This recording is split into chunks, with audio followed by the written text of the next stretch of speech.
어떤 전도사님이 시골에 목회를 나가게 됐는데 그 교회 교인이 한 분 계셨다고 합니다. 할머니 한 분이 그 교회에 등록하여 성도인데 아마 무슨 사연이 있었는지 그 전에 교인들이 다 떠나게 되었다는 것이죠. 저녁에 기도회를 하려고 했는데 이 전사님이 우리 할머니 한 분과 같이 하는 것이 엄두가 나지 않아서 저녁 기도회는 좀 드리기 어렵다라고 그렇게 이야기를 그 권사님께, 그 성도님께 했다고 합니다. 이 전사님의 얼굴 표정을 보니까 너무나 힘이 없어 보이고 너무나 기력이 없어 보여요. 그때 이 할머니 되시는 이 성도님이 이 전사님에게 이렇게 말했다고 합니다. 전사님, 힘내세요. 우리 교회 전사님하고 저 두 사람밖에 없다고 생각하지 마시고 잘 보면 우리 교회 5분이 계십니다. 5분이. 전사님이 아니 저와 우리 성도님 둘이죠. 어디 5분이 어디겠습니까? 어디 3분이 어디 계시나요? 그때 이 할머니 되신 성도님이 그렇게 말했다고 합니다. 먼저 우리 아버지 하나님이 계시고 또 우리 예수님이 계시고 또 성령님이 계시고 그리고 우리 전사님과 저와 있지 않습니까? 이렇게 5이 있는데 왜 기도회를 못하나요?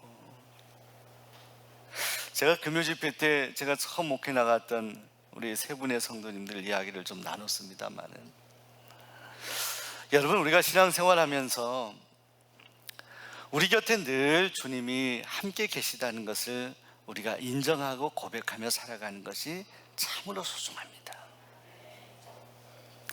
때로 우리 인생이 고독하고 외로울 때도 있습니다만 그때도 우리가 늘 기억해야 되는 것은 나는 나 혼자가 아니다라는 거예요. 이 제자훈련을 하면서 첫 번째 순종을 우리가 나누면서 그런 묵상을 했습니다. 우리 주님은 우리를 결코 방치하지 아니하신다. 우리 주님 우리의 목자가 되시기 때문에 우린 양이라 그랬거든요. 목자는 결코 양을 방치하지 아니하신다. 늘 곁에 있어요. 양은 못 느끼지만 늘 곁에 있다는 것이죠. 여러분, 이런 하나님과의 관계, 목자 되신 주님과의 관계를 누리며 살아가게 되시기를 소원합니다. 우리 곁에 계신 분들에게 당신은 혼자가 아닙니다. 믿으시면 아멘. 여러분 혼자가 아닙니다. 주님이 늘 함께 하십니다. 오늘 팔복에서 예수님께서 오늘 4번째 복 있는 사람은 어떤 사람이냐, 특별히 주님의 함께 하심을 느끼며 그럼에도 불구하고 그 곁에 계신 주님을 늘 갈망하는 사람입니다. 의에 줄이고 목마른 자는 복이 있다 말씀하는데 특별히 그런 자에게 결국은 배부름의 축복을 주실 것이다 말씀합니다. 여러분, 저는 이 성경 말씀 66권에 과연 의에 줄이고 목마른 자가 누가 있을까 가만히 묵상하고 생각해 보았습니다. 많은 사람들이 있겠지만 저는 특별히 신약 성경에서 은밀하게 신앙생활 하다가 그러나 정말 주님이 고통당하고 십자가에서 죽으셨을 때 그 주님을 찾아갔던 한 사람을 소개하려고 합니다. 그는 아리마대 요셉이라고 하는 사람입니다. 이름이 요셉이고 아리마대라는 것은 지명을 말하는 겁니다. 예루살렘 북서쪽에 있는 조그마한 동네 이 아리마대 출신의 사람 요셉인데, 이 사람은 유대인으로서 공의회 회원이라고 성경이 말씀합니다. 당시에 공의회 회원이라는 것은 사내들인 공의회 회원인데 이 사람들은 대단한 사람들이었어요. 한 70명쯤 되는 사람들인데 유대인들의 모든 송사를 최종 재판할 권한이 있었습니다. 배운 사람들이었어요. 유식한 사람들이었어요. 재력이 있는 사람들이었고 사람들에게 존경을 받는 사람들이었어요. 자, 그런데 이 아리마대 요셉이 오늘 성경 말씀에 보면 주님이 십자가에 달려 죽으시고 시체가 되어 있었을 때 아무도 거들떠보지 않고 주님의 제자들과 주변의 측근들이 다 떠나 있을 때 그때 빌라도를 찾아와서 우리 주님의 시체를 달라고 요청합니다. 그리고 그 시체를 자신이 이미 준비하였던 무덤에 장사 지냅니다. 이것이 아리마대 요셉이었어요. 자, 그런데 여러분, 이 아리마대 요셉에 대해서 우리 마가복음의 성경을 읽었는데 요한복음에 보시게 되면 이 아리마대 요셉은요, 마지막까지도 그는 주님의 제자였지만 여전히 사람들을 두려워했던 사람, 유대인들을 두려워했던 사람이라고 성경이 기록하고 있습니다. 근데 마가복음의 기록은 달라요. 사복음서 가운데 가장 처음 쓰여졌던 마가복음에는 이 사람은 아리마대 요셉은 비록 많은 이들이 주님을 따라가고 제자가 되고 주님을 환호하였던 시절에는 그는 숨어서 숨 죽이고 주님을 바라보았던 그런 사람이었지만 정작 주님이 십자가에 달려 죽으셔서 모든 사람들이 다 주님을 떠나버렸을 때에는 홀로 그 주님의 시체를 달라고 하며 마지막 주님을 찾았던 사람. 자, 이 사람의 변화, 이 사람의 이 변화에 대해서 우리는 성경에서 어떤 것들, 어떤 이유를 찾을 수 있을까요? 이 사람이 어떤 곳에서 어떻게 변화되었는지 성경을 찾아도 구체적인 정황이 나와 있지는 않습니다. 다만 추정할 수는 있습니다. 오늘 우리가 성경 읽은 말씀에 보면은 그는 공의의 회원이었을 뿐만이 아니라 하나님의 나라를 기다리는 자라고 소개하고 있습니다. 하나님의 나라를 기다렸던 자. 자, 유대인들에겐 메시아 사상이라고 구약시대부터 자신들을 구원할 메시아가 오실 것이라고 기대했는데 아마도 이 아리마대 요셉은 예수님이 공생의 기간 제자들과 함께 하셨던 시간들에는 그것을 느끼지 못했던 것 같습니다. 저 자신이 공개적으로 주님의 제자라는 걸 결코 드러내지 않았던 사람이었는데, 그런데 아마도 예수님이 십자가에 달려 돌아가시고 사람들에게 조롱을 받고 이제 십자가에서 죽음을 당한 시체로 변한 우리 주님을 생각할 때 그의 마음은 오히려 사람들의 마음은 예수님을 떠났는데 오히려 이 아리마대 요셉의 마음은 이제부터 마음속에 주님을 향한 불붙는 간절한 주님을 향한 사랑이 불타오르게 되었던 거예요. 그는 주님의 시체를 요구하고 우리 예수님의 시체를 잘 장사를 합니다. 사랑하는 여러분, 교회사를 보면 숨죽이며 또 사람들에게 공개하지 못한 가운데 신앙생활을 해야만 했던 사람들도 있습니다. 어쩔 수 없이. 여러분, 로마 근처에는 카타콤이라고 하는 곳이 있는데 당시에 로마는 융성한 문화가 있었고 강대국이었습니다.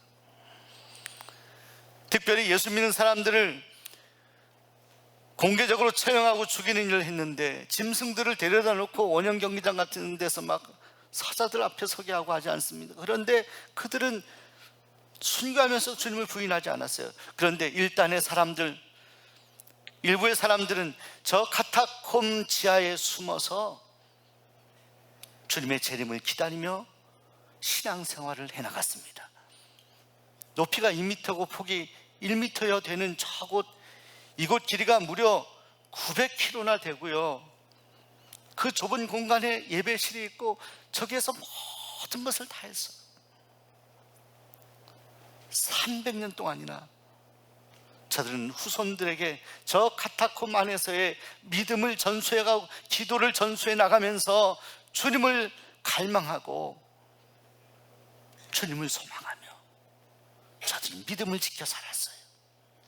자, 여러분, 저 카타콤과 로마를 한번 묵상해 보시기 바랍니다. 바깥은 화려한 사람들이 당당하게 로마에서 모든 걸 누리며 살아가고 있는 사람들이 있는데 저 로마 주변에 있는 저 카타콤에는 정말 초라하게 저렇게 숨죽이며 살아가고 있는 사람들, 예수를 나의 주인으로 섬기고 나의 주님으로 인정하는 저 사람들은 저렇게 햇빛도 없는 곳에서 신앙생활을 해나갔던 거예요. 그런데 보세요, 바로 저 사람들을 통해서 로마가 변화됩니다. 저들은 빛도 보지 못하는 지하세계의 사람들이었어요. 근데 저 카타콤에서의 기도와 예배가 결국 강성한 로마, 강팍한 로마를 변화시켜서 로마가 나중에 결국 기독교를 국교로 승인하는 놀라운 일이 생기게 됩니다. 사랑하는 성도 여러분, 화려하고 멋있는 로마 시민을 볼 때 이 카타콤의 성도들은 너무 초라하고 비참해 보였습니다. 로마 시민들이 음악과 춤과 파티를 할 때 저들은 불빛 없는 저곳에서 숨죽이며 배로 움켜쥐고 하나님께 예배와 기도와 찬송을 드리며 믿음을 지켰습니다. 그러나 저 카타콤의 성도들은 한 번도 화려한 저 로마를 그리워하거나 부러워하지 않았습니다.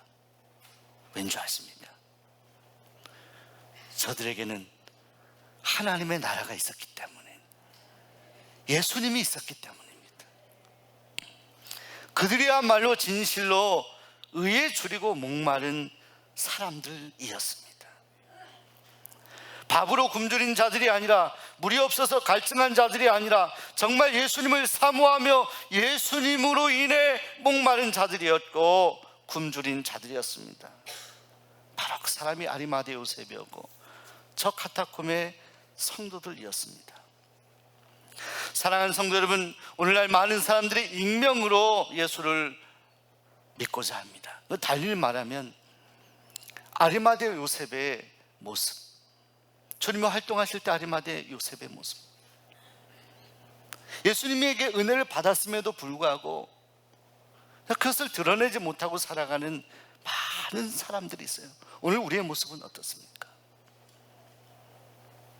오늘 우리가 예배 드리며 하나님 앞에 이렇게 뜨겁게 찬양하고 말씀 보면서 나아가는데, 오늘 여러분이 세상으로 나아갔을 때 어떻습니까? 사랑하는 여러분, 전에 제가 부목사 생활할 때 불꽃교회라는 곳에 목회할 때 그때 한 1000명 이상의 성도님들이 나왔는데, 그때 한 20% 가까이 200명 이상이 본인을 밝히지 않고 교회에 그저 예배만 왔다가 가는 그런 성도님들이셨습니다. 나를 공개하기가 부담스러운 거죠. 그리고 주변에 교회가 이렇게 세워지자 그 교회로 많은 분들이 가더라고요. 여러분, 때로는 우리가 예수 믿는 것을 숨겨야 될 때도 있겠죠. 그러면서 구제를 하고 티를 내지 않고 어려운 분들을 위해서 기도하고 도와야 되는 일들도 있겠습니다만은, 성경이 말씀하는 진정한 크리스찬은 그것은 공개적인 크리스찬입니다. 내가 하나님의 자녀가 되었음을 인정하는 사람들입니다. 예수 그리스도를 통해서 내가 구원받은 하나님의 자녀임을 인정하고 고백하는 사람들입니다. 세상에서도 주님을 인정하는 사람들. 근데 대부분의 많은 성도들이 그렇게 살지를 못합니다. 직장에서, 사회에서 내가 예수 믿는 것을 숨겨요. 부끄럽게 생각을 하는 분들도 있어요. 근데 여러분 생각해 보세요. 우리 주님은 오늘 우리를 위해서 어떻게 하셨습니까? 주님은 골고다 언덕에서 공개적으로 십자가에 처형당하셨어요. 우리가 다 보는 앞에서, 군중들의 조롱을 받고 다 보는 앞에서 공개적으로 처형을 당하신 우리 주님이십니다. 달리 말하면 우리 주님은요, 공개적으로 모든 세상에 내가 너희를 사랑한다는 것을 보여주시며 십자가에서 물과 피를 다 쏟으시고 우리를 구원하셨다는 거예요. 그런데 우리는 그 주님을 드러내지 못해요. 내가 예수 믿는 것을 표현하지 못해요. 사랑하는 여러분, 이 교회는요, 하나님의 자녀들이 모여 하나님께 뜨겁게 예배하는 곳이기도 하지만, 그런 우리를 다시 세상에 우리를 파송하시는 곳입니다. 예배 마치고 우리가 나갈 때 우리는 파송되는 거예요. 세상에 파송되는 거예요. 그리고 가는 곳곳마다 우리가 있는 곳에서 우리는 소금의 역할을 해야 되고 빛의 역할을 해야 되는 겁니다.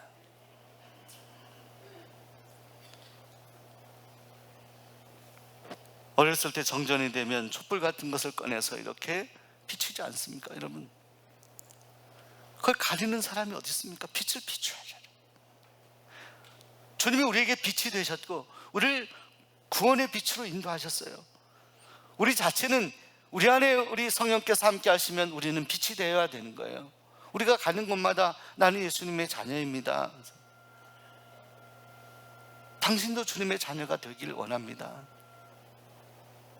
소금이 물에 덩어리째 그저 있는 것이 아니라 그것이 녹아져서 짠물을 내야 되지 않습니까? 맛을 내야 되지 않습니까?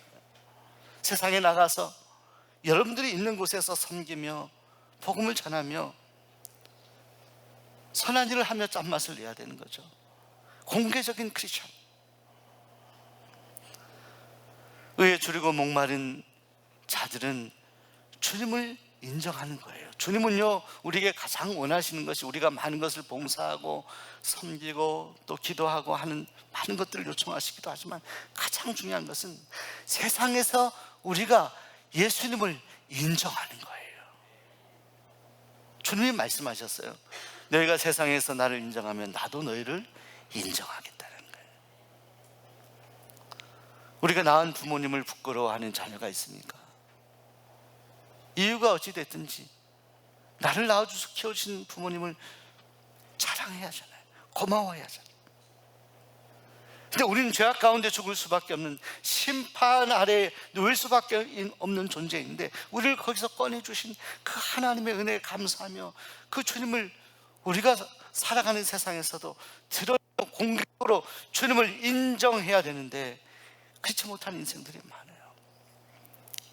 전에 어떤 목사님이 그런 이야기를 하시는 것을 들었습니다. 사역하는데 청년들이 아주 신실한 그런 청년들이 교회에 있었다고 합니다. 그들에게 늘 가르치기를 세상에 나아가서도 예수님 믿는 하나님의 자녀로 부끄러움 없이 살고 주님을 증거하며 살아라, 잘 섬기며 살아라. 그 청년 하나가 아주 신실해서 직장에서 열심히 일하고 성실하고 또 직장 사람들에겐 다른 걸로 흠잡힐 데가 하나도 없는 그런 청년이었는데 그 청년을 이렇게 보면서 낮에 이렇게 틈날 때 성경을 보고 또 틈날 때 찬송도 하고, 근데 그 청년이 회식 자리에 가게 되면 같이 이렇게 막 술도 마시고 어울려야 되는데 그 청년의 양심에 그렇게 하기가 어려운 거라 그거는 어렵다라고 이야기하는데 그것을 빈잔 주고 힘들게 하는 상사들이 있었다는 거예요. 너만 잘났냐 뭐 이런 식으로. 근데 그 청년은 모든 것을 다 인내하면서 참았다고 합니다. 예수님도 십자가에서 그 모욕을 다 당하셨는데 나 같은 사람이야. 그렇게 한 1년쯤 지났는데 그에게 어려움을 주었던 그 직장의 사람들 가운데 바로 윗상사가 자기에게 얘기 좀 나누자고 하면서 어느 날은 이야기를 하더라고요. 내가 1년 동안 지켜봤는데 사실은 미안하다고. 사실은 나도 교회 다니는 집사라고. 그리고 그 청년에게 어려움을 줬던 몇몇 사람들이 나중에 왜 이렇게 높은 사람들이 교회 다니는 그런 직분을 가진 성도님이라는 것을 나중에 그 청년에게 공개하고 이야기를 하더라는 거예요. 공개하면서부터 그동안 자신들이 예수 믿는 사람이라는 것, 내가 하나님의 자녀라는 것을 숨겨왔을 때는 몰랐는데 그들이 공개하면서부터 그 청년에게 고백하면서부터 그 직장은 완전히 새로운 변화가 일어나게 되었다는 것입니다. 회식 문화가 바뀌고요, 교회에서 틈이 나면 함께 기도하는, 아직도 이 직장 안에서 예수님 모르는 사람들을 구원하는 그런 열망으로 차게 되는 그런 공동체로 바뀌어가는 놀라운 기적을 경험했다는 거예요.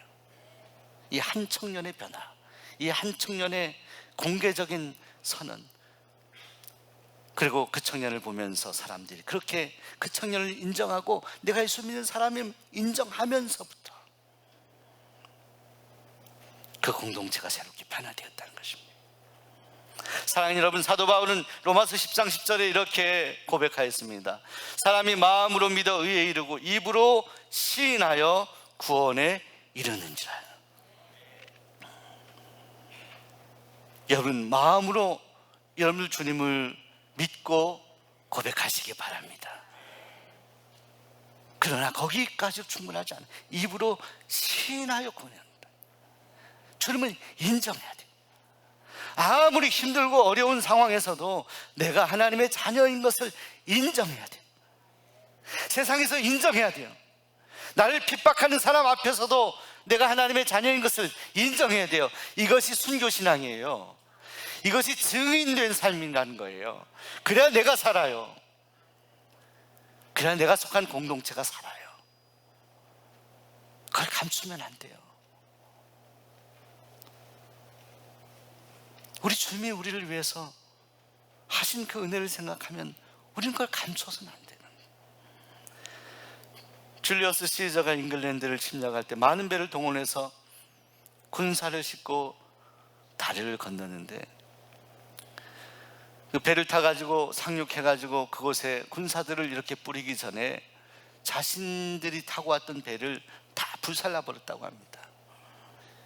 그리고 이런 무언의 메시지를 주는 거예요. 이제 우리에겐 돌아갈 배가 없으니 오직 전진만 하고 목숨을 걸고 여기서 결사항전을 하자. 여러분, 의에 줄이고 목마른 자는 아리마대 요셉처럼 이제 예수님으로 인하여 더 이상 물러설 곳이 없는 사람들입니다. 뒤로 물러서지 않는 사람들이에요. 용기를 내는 사람들이죠. 내가 예수님 때문에 삶에 아주 중요한 결단을 하며 어떤 이들과도 타협하지 않고 앞으로 가겠다라고 선언하는 사람들이에요. 우리 하나님께서는 저와 여러분이 그런 사람들이 되기를 원하고 계십니다. 여러분, 저는 이 아리마대 요셉과 비슷한 한 사람을 여러분에게 소개하고 싶습니다. 그는 보리스 콤펠트라고 하는 유대인 의사였습니다. 그가 스탈린 치하의 러시아에서 그가 스탈린에게 저항하다가 잡혀서 강제 노동 수용소에 갇히게 되었다고 합니다. 근데 그에게 주어진 임무는 그가 의사였기 때문에 그곳에 오는 사람들 가운데 질병이 든 사람들, 허약한 사람들을 조용히 자연적으로 죽도록, 그렇게 치료가 아니라 그 사람들 그렇게 죽도록 내버려두는 그 역할을 이 의사에게 줬어요. 그런데 이 보리스 콤펠트라는 이 사람이 이 수용소에서 이 험악하고 이 무자비한 수용소에서 어떤 한 같은 죄수를 만나게 되는데, 그 죄수를 통해서 예수님을 영접하게 됩니다. 예수님을 만나게 됩니다. 근데 그의 마음속에 양심의 빛이 비추게 됩니다. 그동안 아픈 사람들을 고쳐야 되는 의사가 여기에서 위의 지령을 받고 그 사람들을 죽도록 내버려두는 일을 했던 것에 대해서 참여하면서 더 이상 그렇게 살 수 없다라고 생각을 하면서 그는 사람들을 이제는 치료하기 시작합니다. 그 수용소의 지령을 어기면서 반항하면서 저항하면서 이제는 살아가게 되었는데, 그때 어떤 한 사람을 만나게 됩니다. 암에 걸렸던 한 환자를 만나게 되는데, 이 수용소의 규칙을 어기고 그를 살려냅니다. 수술해서 살려내게 됩니다. 네, 여러분, 그가 회복을 하게 되어서 이 코펠트라는 사람에게 질문을 하게 되었습니다. 어떻게 당신이 죽음이 두렵지 않았습니까? 어떻게 저를 위험한 시도를 하면서 이 수용소의 지령을 어기고 살려낼 수 있었습니까? 두렵지 않았습니까? 그때 이 컴펠트라는 사람이 이렇게 대답을 했다고 합니다. 아닙니다. 저는 걱정하지 않습니다. 염려하지 않습니다. 이미 당신과 나를 살리고자 죽으신 분이 계시기 때문입니다. 그분이 예수 그리스도이십니다. 저는 그분을 통해서 새 생명을 얻었기 때문에 이제 더 이상 사람을 방치할 수 없었고 사람을 살려야만 했습니다. 그래서 당신을 살렸는데 진정 당신을 살린 분은 바로 그분이십니다. 예수님이십니다. 그 후에 이 보리스 컴펠트는 결국 이 수용소에서 생명을 살렸다는 죄목으로 공개 처형을 받게 됩니다. 그런데 그가 처형되던 그 순간 이 보리스에게 치료를 받고 생명을 얻고 복음을 전해받았던 이 한 사람, 암으로 죽어가던 사람, 그러나 치유받았던 이 사람이 엎드려 흐느끼며 이런 고백을 드렸다고 합니다. 보리스, 알겠습니다. 이제는 저도 저의 최선을 다하여 주님을 위해 살겠습니다. 그리고 저도 그분의 이름을 전하겠습니다. 그가 바로 노벨상을 수상했던 알렉산더 솔제니친이라는 사람입니다. 그도 건펠드와 같이 위대한 하나님의 자녀, 의에 주리고 목마른 하나님의 사람이 되었습니다. 사랑하는 여러분, 오늘 아리마대 요셉같이 오늘 여러분이 삶 속에서 예수님을 나의 구주로 영접한 여러분 그 심령을 세상에 공개적으로 고백하며 주님을 증거할 수 있다면 여러분도 지금 이 시대에 의에 주리고 목마른 자가 될 것입니다. 우리 주님이 여러분을 배부르게 넉넉하게 풍족하게 채워 주실 것입니다. 기도하겠습니다.